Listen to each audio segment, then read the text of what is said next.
नमस्कार साथियों, मैं अमरीश पांडे आप सबका अपने YouTube चैनल अमरीश ऑफिशियल पर स्वागत करता हूं। मैं उम्मीद करता हूं कि जो बात मैं आपको बताने वाला हूं, इस चीज़ को आप गहराई से समझेंगे और इस विषय पे आप सोचेंगे और वैसा ही करेंगे जो कि मैं आपको यहाँ पे समझाऊंगा।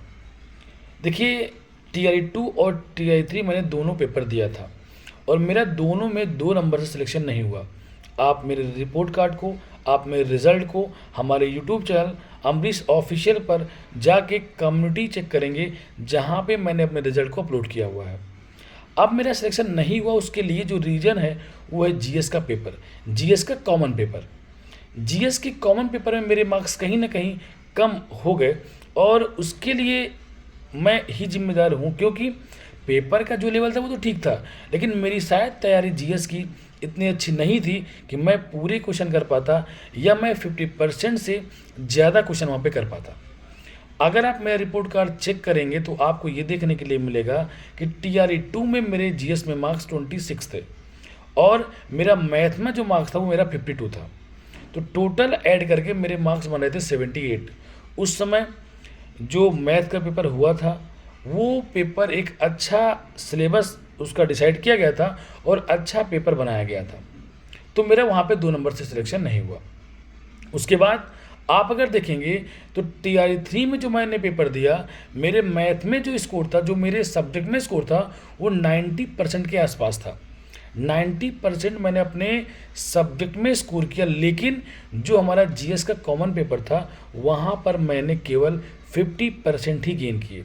मतलब 40 में से केवल 41 नंबर ही मैंने वहाँ पे गेन किए।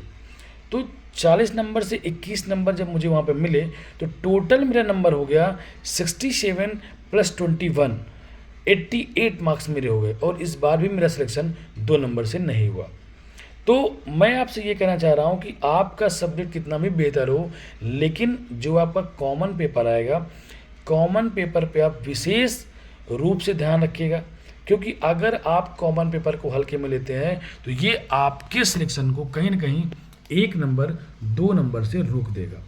इस चीज़ को लिख के रख लीजिएगा कि कॉमन पेपर का बहुत ही अच्छा रोल प्ले होने वाला है आपके TRE 4 में भी।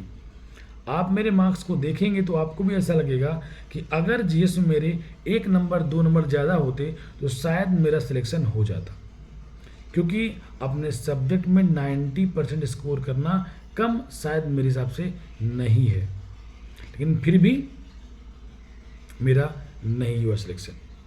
तो मैं आपसे कह रहा हूँ कि कॉमन पेपर को हल्के मत लीजिएगा।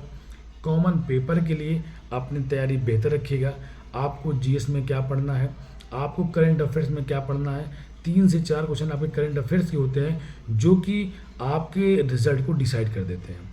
हिस्ट्री आपके आपकी मेन रूप से आप यहाँ पे देखेंगे आपकी मॉडर्न हिस्ट्री होती है, आपकी ज्योग्राफी होती है कुछ, और आपका कुछ इकोनॉमिक्स का भी पार्ट होता है। तो मैं आपसे यही कहना चाह रहा हूँ कि आप सभी भाइयों को ध्यान रखना है कि आपका जीएस का लेवल क्या है और इसके लिए आपको अभी से लग जाना है। अगर अभी से आप लगेंगे तभी आप बेहतर कर पाएंगे, अदरवाइज़ आपका रिज़ल्ट शायद गड़बड़ हो सकता है। आप अगर अच्छे भी हैं अपने सब्जेक्ट में तो भी थोड़ा सा रिस्क आपके लिए हो सकता है। इसलिए मैं आप सभी भाइयों से यही कहूँगा कि ज़रूर मेरी इस बात को समझें और विशेष रूप से इस बात को सुनें और खुद समझें, आगे भी फॉरवर्ड करें जो भी आपके दोस्त हों जो ये बोल रहे हो कि जीएस तुम्हारा हो जाएगा, कॉमन पेपर में 8 मैथ आएगी और ये आएगा, हम सब कर लेंगे।